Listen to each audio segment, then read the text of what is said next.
흑인 여성으로는 사상 처음으로 부통령 후보로 지명된 민주당의 카말라 해리스 상원 의원이 대통령 후보 바이든과 함께 첫 연설에서 대국민 메시지를 발표했습니다. 트럼프 시대가 망친 것들 해결하겠다고 선언했는데 인종차별의 선두주자로 꼽히는 트럼프 대통령과 흑인 여성 부통령 후보의 전쟁은 벌써 시작됐습니다. 워싱턴에서 박성호 특파원이 보도합니다.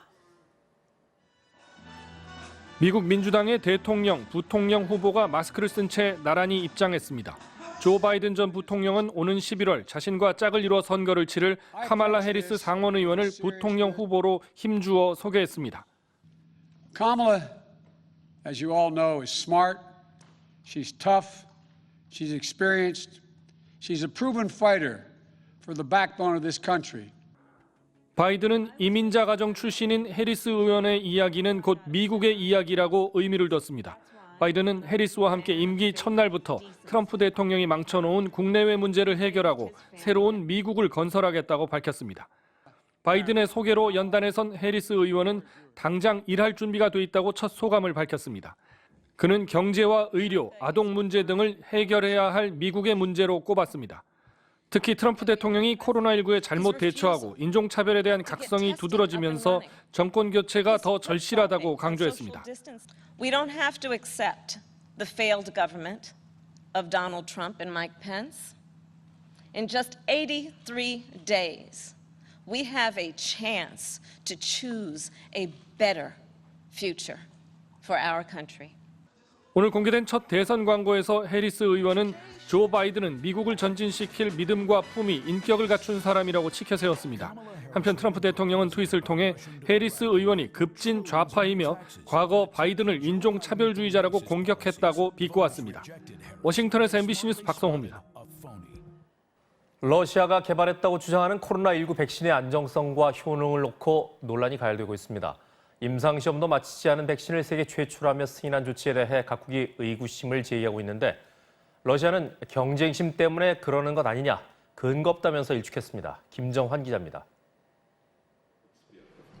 브리핑을 자청한 미하일 무라슈크 러시아 보건부 장관은 자칭 세계 최초 코로나19 백신 스푸트니크 V에 대한 서방의 비판은 근거가 없다고 말했습니다.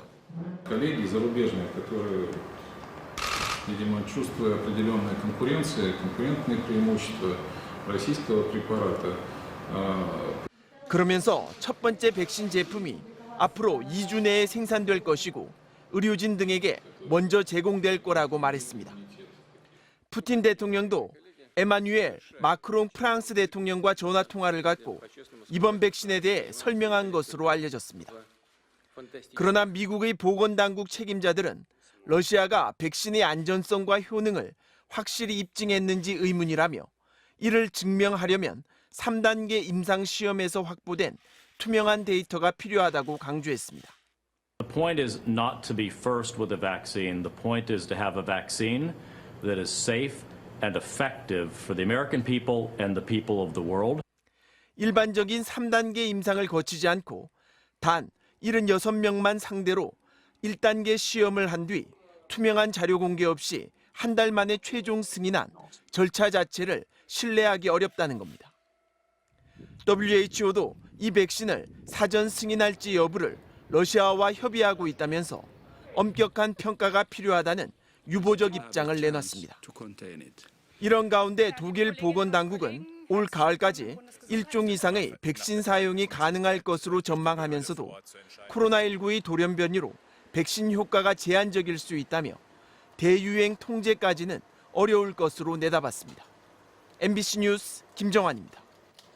도대체 무슨 죄를 지었길래 이렇게 경찰이 강한 제압에 나선 걸까요? 호주 시간으로 지난 11일 멜버른에서 마스크를 미착용한 여성이 경찰에 적발됐다고 합니다. 당시 경찰은 이 여성에게 마스크 미착용 이유와 이름, 주소를 물었다는데요. 여성이 경찰을 향해 손가락 욕설을 한 게 발단이 됐다고 합니다.